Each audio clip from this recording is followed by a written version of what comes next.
Itu saya beli tiket 2, tiket itu 1,3 juta. Mereka announce Cancel? diundur. Oh, postpone malah. Postpone, tapi boleh yang mau refund silakan. Sampai Februari kalau nggak salah, Februari 2023 itu saya nggak sama sekali nggak terima refund. Nah, yang repot adalah yang terakhir nih, sudah ada niat jahat, sudah ada niat menyimpang, merugikan orang lain. Maka tentu pasal-pasal penggelapan, penipuan, itu dapat dikenakan padanya. Kapasitas penonton membeludak, akhirnya kayaknya nggak memungkinkan kalau stage itu akan ada, karena kemungkinan besar akan terjadi kecelakaan. Ya kalau tips and trick dari gue sendiri ya bikin dari kecil dulu lah. Pengalaman gue pertama kali bikin konser itu kan di gigs.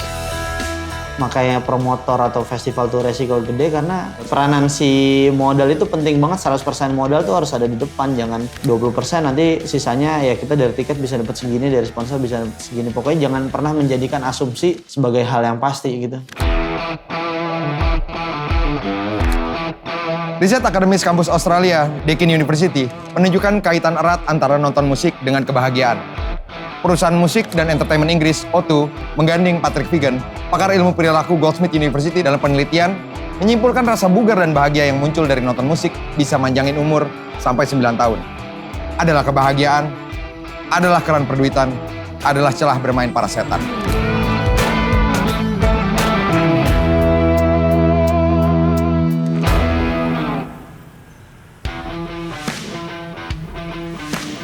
Selamat datang di support group Authenticity. Lu tuh dapetin apa sih waktu lu datang ke konser musik?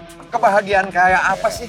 Euforianya aja, kayak walaupun kita jauh, kita tetap bisa happy, bisa nyari, bisa nyanyi. Karena kita mikirnya kita bayar ke sana bukan cuma untuk nonton satu. Experience yang berbeda-beda ya, jadinya ya. Kayak ada elemen of surprise. Iya, sama luas gitu kan. Jadinya kita bisa sambil jalan-jalan. Bukan cuma buat datang nonton, habis itu pulang, tapi kita bisa kayak kebut mana, ada experience ini, ada aktivitas ini. Iya.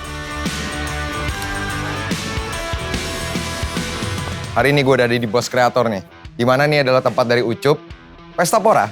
Dimana event Pestapora menjadi sebuah barometer kesuksesan festival musik di Indonesia. Kita ngobrol-ngobrol aja, apa formulanya dari seorang Ucup untuk bikin Pestapora? Kita langsung aja ikutin ke dalam.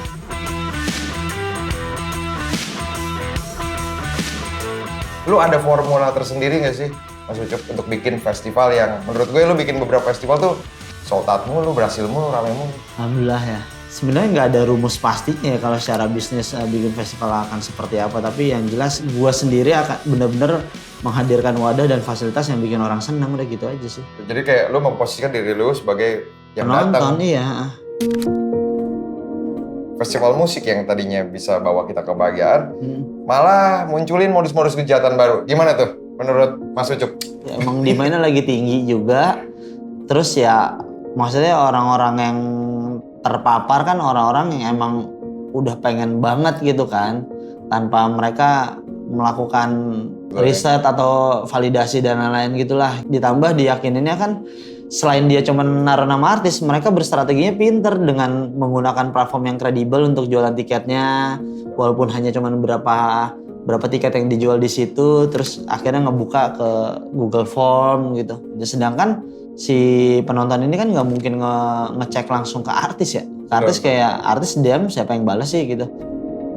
Nah kalau dari Mas Didi sendiri, itu kapan acaranya sama di daerah mana sih? Festivalnya namanya itu saya beli tiket 2, tiket itu 1,3 juta. Mereka announce kita cancel? Diundur. Oh, postpone malah? Postpone, tapi boleh yang mau refund silakan. Oke. Dia ngasih jangka waktu tuh 60 hari kerja untuk proses refund ya. Itu kan artinya dari November 60 hari kerja, patokannya ya kurang lebih Januari Februari deh ya. Sampai Februari kalau nggak salah, Februari 2023 itu saya nggak sama sekali nggak terima refund. Tapi saya klarifikasi dulu, sampai detik ini belum ada proses refund sama sekali. Kalau sendiri kasusnya 3 hari, yang benar-benar di cancel itu hari ketiga. Terus pas masuk, loh kok keramaian ya kayaknya. Padat banget sampai yang jalan aja tuh udah kayak di stasiun. Bener-bener yang jalannya dikit-dikit dempet-dempet banget. Kalau nggak salah ada armada itu tuh armada dari yang, kan panggung dia ada 5, dia kan di panggung yang paling gede. Dari yang bawahnya udah penuh, tangganya penuh, di atasnya penuh. Itu udah nggak jelas banget sih.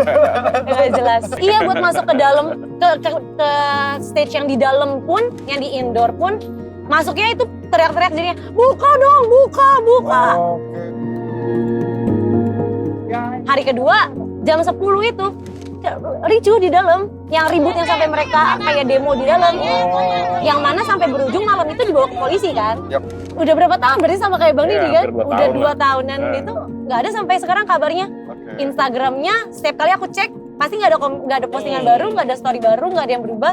Komenan doang aja nambah. Mana nih udah 2 tahun 30 hari sekian detik belum ada. Pertama nampaknya belum ada standar. Belum ada standar tentang bagaimana mengadakan misalnya event besar gitu ya. Yang dalam hal ini perlu dibuat oleh negara. Jadi negara perlu membuat regulasi.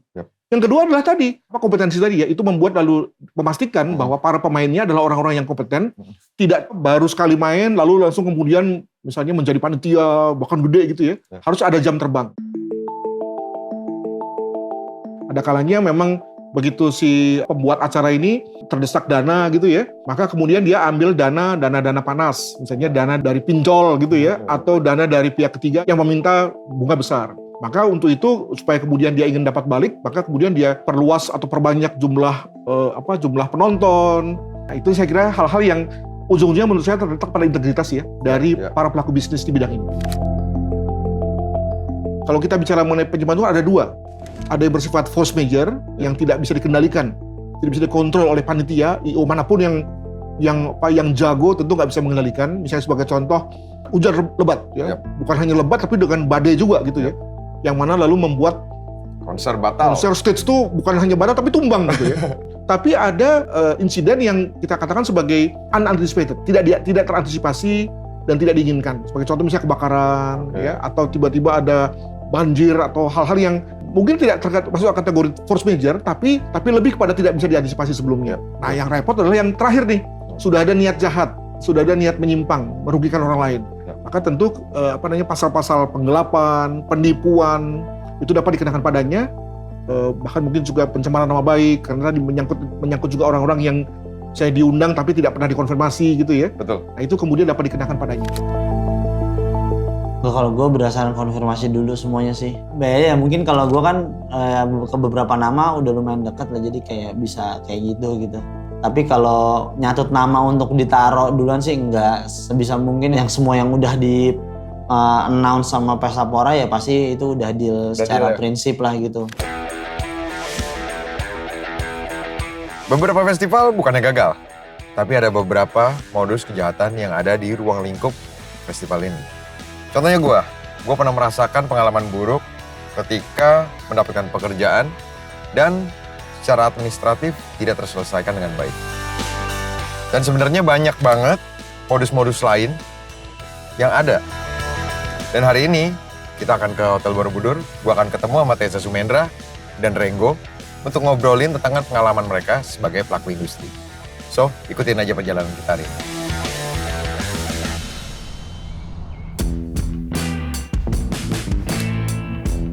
Kalau yang memang akhirnya festivalnya batal karena suatu alasan itu pernah beberapa kali gitu. Mungkin mereka ada yang diberhentikan oleh pihak berwajib, ada juga yang ternyata mereka nggak dapat sponsor, hasil tiket tidak memadai, akhirnya nggak bisa bayar, kayak gitu tuh ada. Kebetulan itu festival 3 hari, talent gue semuanya main di 3 hari yang berbeda. Di hari pertama ada 2 main itu Reality Club sama Bass Boy, aman. Hari kedua itu kebetulan Teza Sumendra dan Ferry Sakota. Udah soundcheck nih. Tiba-tiba pas mau main sama polisi di stop, nggak boleh. Waduh. Jadi tapi hanya stage itu. Kebetulan Teza dan Faye di stage yang sama. Jadi nggak jadi main. Stage itu ditutup. Yang terakhir Vira Talisa di hari ketiga udah nggak bisa main karena udah di close ya, festivalnya. Tapi gue punya prinsip itu cek saldo sebelum cek sound. Jadi kalau saldonya belum masuk gitu, itu belum ada nambah, kita nggak akan berangkat untuk cek sound. Apalagi kalau keluar kota kan, jadi nggak mungkin berangkat gitu. Jadi ada stage di mana sebenarnya itu tuh nggak sesuai sama kesepakatan regulasi. Sama regulasi awal Antara IO dan venue. Waktu itu sampai akhirnya karena ada stage yang harus dipotong, terus kapasitas penonton membeludak, akhirnya kayaknya nggak memungkinkan kalau stage itu akan ada karena kapasitas orang yang banyak nggak mungkin bisa nahan si venue-nya ini untuk bisa tetap ada gitu, karena kemungkinan besar akan terjadi kecelakaan. Lu ada nggak sih tips and triknya buat tahu setidaknya apa sih yang harus dilakukan? Yang pasti paling gampang adalah mesti ngecek promotornya atau IO-nya yang melakukan itu. Mereka pasti punya track record. Bisa minta nih event apakah baru pertama kali atau memang sudah jalan sustainable gitu. Dari situ kita udah bisa kasih poin plus lah. Oh si ini kita tahu, atau enggak oh si ini negatif terus gitu. Kita bisa tahu. Lalu dari situ administrasi gitu. Administrasinya kan kayak kontrak, pembayaran dan lain-lain itu kalau aman-aman aja itu harusnya sih aman. Karena kan biasanya ada yang harusnya membayar DP tapi ditunda-tunda telat. Nah itu salah satu ciri-ciri tuh. Wah ini jangan-jangan mereka nggak punya duit nih, cuman buat ngelok naikin nama doang gitu. Apalagi sampai pelunasan nggak beres gitu. Waktu beberapa saat yang lalu tuh sempat ada konser Coldplay, Prof. Oh, itu besar sekali, IO-nya matang banget, acaranya gede banget, rame banget. Tapi ternyata di balik itu ada penipuan besar tentang tiket Coldplay yang dilakukan oleh salah satu oknum, jumlahnya miliaran. Pertama karena ada semacam diskrepansi antara supply demand. Yap. Jadi supply-nya dikit, lalu demand-nya banyak. Nah, yang kedua adalah proses untuk mendapatkan supply itu sulit, lama, harus antri. Ya, maka lalu kemudian ada pihak yang menjadi intermediary. Maka terkait dengan konteks supply demand misalnya harus dipastikan supply kita memang cukup besar untuk mengatasi demand yang besar itu. Ya. Sebagai contoh misalnya, andaikan saja Coldplay misalnya mau datang lagi, lalu makanya mengadakan 2 atau 3 kali konser misalnya ya. Seperti halnya Taylor Swift ya di Singapura kan berhari-hari kan. Semua orang pasti bisa nonton, tidak perlu lalu melalui jasa-jasa dari pihak ketiga itu.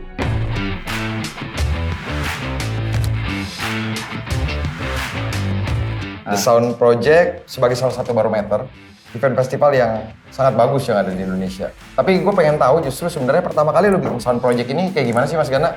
9 tahun lalu, awal acara kampus, terus baru di-develop selama 9 tahun sampai akhirnya setelah 7 tahun baru jadi festival yang size-nya gede gitu. Stage-nya ada banyak, yang main ada ratusan, yang datang juga puluhan ribu. Terakhir tahun lalu itu kita kan pertama kali 3 hari, audiensnya tuh sampai 75.000. Jadi prosesnya lumayan panjang sih, dari awalnya 1 stage, 2 stage, 3 stage, sampai akhirnya 3 hari ada 5 stage kan. Tahun ini kita rencananya siapin 6 stage sih. Karena gue dulu ngerasa nggak ada yang ngajarin sih, jadi gue pengen gimana gue punya Sounds Project tuh bisa mengajarkan juga. Bukan hanya ngehadirin festival, rame gitu, secara bisnis good gitu, tapi secara ekosistem apa nih yang kita kasih. Nah, that's why ada program Authenticators ini, yang dimana gue disupport sama Authenticity ya pastinya ya. Kita akan mengkurasi anak kampus dari di Jawa sampai luar Pulau Jawa, jadi nanti akan dipilih kurang lebih 15 yang terbaik untuk gabung sama tim Sounds Project selama sebulan terakhir sebelum festivalnya. Kita ngomong banyak aspek nih, salah satunya jam terbang. Tapi buat teman-teman kita nih yang baru nih, yang mungkin mau bikin festival juga, lo ada tips and trick kan nih Mas? Ya kalau tips and trick dari gue sendiri ya bikin dari kecil dulu lah. Pengalaman gue pertama kali bikin konser itu kan di gigs, yang main cuma teman-teman kampus. Ya mungkin gue bayar, dalam artinya gue kasih makan doang gitu mereka buat manggung, gue cuma modal sound system. Nah kalau misalnya mau bikin yang gede, ikut kerja dulu di festival gede gitu, volunteer atau magang dan lain-lain. Di situ lu bakalan lumayan bisa terpapar sama teknis-teknisnya tuh. Apalagi ada program yang lu ini Authenticator ya? Iya. Udah ada wadahnya nih. Ya Pestapora itu konsorsium dari semua pelaku sebenarnya, jadi kayak ya gue cuman oke nih gue ngewadahin yuk diisi bareng-bareng gitu, karena banyak banget komunitas yang gue libatin di situ, banyak banget kolektif gitu, dan nggak cuma musik doang. Nah mungkin dasar itu juga yang bikin lo di Pestapora tuh ada sebuah proyek yang namanya Soundroom itu. Ya itu salah satunya, sebenarnya itu kan akhirnya ada satu platform akhirnya untuk yang kayak menjawab kegelisahan gue yang kayak bang mau kirim demo dong, bang mau ini dong, bang nawarin ini, kayak nih ada, akhirnya ada platform yang terbentuk setelah Pestapora si Soundroom ini untuk ngelempar orang-orang yang DM-nya, gue lempar ke sini, gue lempar ke sini, jadi lebih lebih rapi kan secara filingnya, secara prosesnya, secara komunikasi. Jadi gue bisa ngecek di situ kapan aja. Kalau di DM kan ini yang kemarin yang mana, yang ini ya gitu. Band internasional nih Mas. Nah, itu kerumitannya berbeda jauh apa? Kayaknya sama-sama aja ya. Iya sebenarnya di awal pasti kan kita kepengen ngundang international artis tuh, semua promotor pasti kepengen ya kalau menurut gue. Seakan-akan itu menjadi different game gitu. Tapi bedanya kan dari sisi administrasi atau dari sisi komunikasi misalnya by email, contracting dan lain-lain. Jadi pertama kali South Project bawa tuh di 2019. Memang yang kita bawa pasti indie bands ya, maksudnya kayak waktu itu kita bawa Sunset Roller Coaster dari Taiwan, terus bawa Somersault dari US, bawa juga The Walters, Fur dari UK, Music First juga pernah bawa Second Hand Serenade. Gue juga ada solo show-nya Matt Maltese, baru di-announce juga. Jadi setelah lu udah pernah bawa international artist, lama-lama pakai Porto. Jadi agent-agent juga yang di luar negeri nawarin. Makanya promotor atau festival tuh resiko gede karena peranan si modal itu penting banget. 100% modal tuh harus ada di depan, jangan 20%, nanti sisanya ya kita dari tiket bisa dapat segini, dari sponsor bisa dapat segini. Pokoknya jangan pernah menjadikan asumsi sebagai hal yang pasti gitu. Festival tuh cuma dua sebenarnya, fasilitasin yang orang mau sama fasilitasin yang orang penasaran deh gitu aja. Tapi gimana itu lo balut menjadi satu kesatuan komunikasi, satu strategi, itu kan, nah itunya silakan pikirin sendiri gitu. Ada 2 poin yang utama di Sounds Project dan selalu gue kasih tahu ke diri gue sendiri bahkan tim ya. Ya nomor 1 pasti bikin hiburan yang bagus. Nomor 2 adalah tanggung jawab kita adalah ngasih pembelajaran ke yang udah pada pinter di sini, yang udah kerja sama gue 4 tahun, 3 tahun gitu. Harus setiap tahun tuh ngajarin anak magang yang baru. Terus volunteer juga. Kita nggak pernah tuh kayak open recruitment atau misalnya di mana ya, di kanal tempat nyari kerja gitu. Kita nggak pernah ya. Kita selalu ada jenjangnya dari volunteer dulu, magang, terus baru jadi timnya Sounds Project gitu. Jadi kalau gue lihat lo lebih kayak ngebuka ketertarikan masyarakat dulu nih ya, yang anak-anak muda khususnya. Iya. Dan akhirnya bikin mereka untuk berani untuk terjun langsung gitu. Pasti antusiasme itu harus selalu dipancing terus kan setiap tahun ya. Kalau nggak ada regenerasi pelakunya, nggak ada regenerasi di pelakunya, ya lama-lama eventnya akan berkurang, lama-lama nggak ada. Gimana sih cara ngitung harga tiket, pendapatan dari tiket tuh? Misalkan potongannya berapa sih sebenarnya?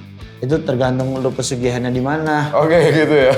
Ya sebenarnya standar ya, kalau tiket udah bisa nge-cover 100% production kan tinggal lu berhitung RAB keseluruhan lu tuh di berapa gitu. Ya dari situ ya lu bagi target market lu di berapa gitu. Ya keluar harga tiket gitu. Tapi kalau lu mau ngambil untung lagi, keseluruhan RAB productionnya berapa, lu bagi sama target pengunjung lu berapa, ya naikin 30%, 20%, 10%, 5%, terserah lu deh gitu. Yang penting ada lebihan dari situ. Kalau misalnya festival itu kan sebuah IP ya. Beda kalau misalnya kita bikin single konser. Single konser itu kan IP-nya punya bandnya. Misalnya Coldplay live in Jakarta, ya punya Coldplay atau IP. Nah sedangkan IP-nya festival itu bisa diturunin ke hal lain banyak. Misalnya ke YouTube channel, gue mau bikin podcast sama band-band gitu misalnya, bisa jadi stream revenue yang baru. Si Sounds Project nih, si merchandise-nya lumayan oke banget revenue-nya setiap tahun. Bahkan dijualnya bukan hanya pas festival, habis itu bisa kita jual lagi. Terus sekarang ada Music First yang gigs gitu. Jadi sebenarnya diturunin ini stream revenue jadi banyak. Nggak cuma ya udah revenue gue di Sounds Project doang nih hari H 3 hari itu. Kalau kita lihat sekarang tuh musik festival juga banyak banget. Jadi USP mereka, keunikan mereka tuh beda-beda kan. Nah, as a performer, lu tuh ada persiapan khusus gak sih? So far gue tuh belum nyiapin konsep yang buat big stage, karena selama ini manggung di festival-festival yang memang stage-nya tuh yang masih kecil-kecil gitu. Jadi sebenarnya persiapannya ya latihan sih, milih setlist, bikin flow-nya tuh jadi kayak nggak banyak gap, karena sorry banget gue agak sulit sama public speaking, jadi kalau bisa gue nggak ngobrol, yang penting nyanyi gitu. Oh gitu masa? Iya. Jadi kayak biasanya gue padetin lagunya biar kayak cuman hai, habis itu udah nyanyi gitu. My language is my music. Kayaknya ya. Keren. Nah, ada nggak nih tips and trick dari seorang Teza untuk bisa milih nih festival musik yang bagus kayak gini nih? Sebenarnya yang pasti udah fix dari line up gitu. Line up dulu ya pertama? Terus kedua mungkin kayak beli tiketnya ya di websitenya langsung sih. Gue jarang banget beli yang dari third party, takutnya nanti pas udah nyampe sana nggak bisa di-scan lah, nggak bisa apa lah gitu. Jadi yang gue tuju itu line up-nya. Kedua, gue beli tiketnya di official website biasanya. Di luar uang, Hah? ada nggak sih best moment yang lu dapetin mungkin dari waktu lu bikin Pestapora ini? Wah, gue justru malah orang yang tidak melihat dari sudut pandang uang ya. Pestapora ya best moment karena di situ gue memfasilitasi, mempekerjakan, gue dipekerjakan, gue menampilkan, ada yang menampilkan, ada yang mempertontonkan, ada yang nonton gitu. Jadi kayak saat semua orang selesai Pestapora nggak berhenti ngomongin Pestapora dalam artian yang positif atau negatif, itu menurut gue itu jadi kayak oh lebar ya gitu sekarang gitu. Ya ada hal yang akhirnya mereka tunggu lagi untuk Diomongin dan Pestapora ditungguin berikutnya. lagi ya. Iya. Menurut lu seberapa pentingnya sih kita harus jaga nih ekosistem sehat seperti ini buat kemajuan industri ini? Menurut gue sangat penting ya, bukan ekosistemnya ya, ekosistem iya, tapi wadahnya kan yang perlu dijaga gitu. Kalau satu wadahnya udah nggak ada regenerasi yang terjadi, ya akan stagnan, akan hilang industrinya gitu ya. Menurut gue sangat penting, makanya kalau gue pribadi kalau bikin sebuah event gitu, bikin festival, pasti yang gue concern adalah gimana caranya ini bisa jadi sustain untuk industrinya gitu. Gimana caranya gue bisa memfasilitasi biar yang tadi lu bilang, misalkan yang tadinya udah mati suri nih band, gue ajak akhirnya dia punya kesempatan lagi gitu, itu akhirnya kan bergerak terus. Atau nama baru yang potensial gue fasilitasin, nah akhirnya mereka jadi next big thing gitu. Di sisi lain, si festival itu punya kontribusi di ekosistem, ngasih bandnya pendengar lebih banyak, pendengar baru juga. Misalnya rumah sakit itu udah 30 tahun. Sekarang dia udah punya penonton baru yang SMA misalnya. Nah itu kan karena ada perantara-perantara kayak misalnya festival atau platform yang bisa melakukan hal itu. Akhirnya kita semua nih tanpa disadari saling support sebenarnya. Biarpun semua promotor punya karakter masing-masing ya, jadi kadang berbenturan kan. Tapi ya di situ gue jadi punya teman diskusi. Benar. Sebagai orang yang suka musik festival itu tuh, ini satu-satunya hiburan yang bisa gue nikmatin gitu. Harus tetap dibikin gradually, annually supaya mungkin bisa ngeset standar suatu event gitu apalagi di Indonesia, supaya artis internasional tuh juga mau datang ke sini gitu loh. Jadi satu pertimbangan kayak Indo standarisasinya keren nih, regulasinya aman, jadi kayak mereka juga consider negara kita untuk bisa jadi standar musik festival internasional gitu loh. Kalau kita lihat kayak negara tetangga kita kayak Thailand aja sekarang udah segitunya ya kan. Tapi gue pengen banget kayak gitu, di situ tuh bisa kayak gitu, jadi nggak perlu jauh-jauh mana-mana gitu. Bener itu gokil banget sih. Harapannya sih pasti disupport pemerintah ya dengan baik, karena banyak banget di Indonesia nih festival yang bagus, bahkan mungkin bisa diekspor keluar gitu menurut gua. Kalau kita lihat kan industri musik tuh global ya Pak. Betul. Misalnya di sini K-pop lagi luar biasa ya kan. Kita juga punya daya saing yang tinggi karena penduduk kita banyak. Di sini promotor paling banyak di Indonesia cuy. Dan semuanya bisa jalan gitu, punya penonton. Betul.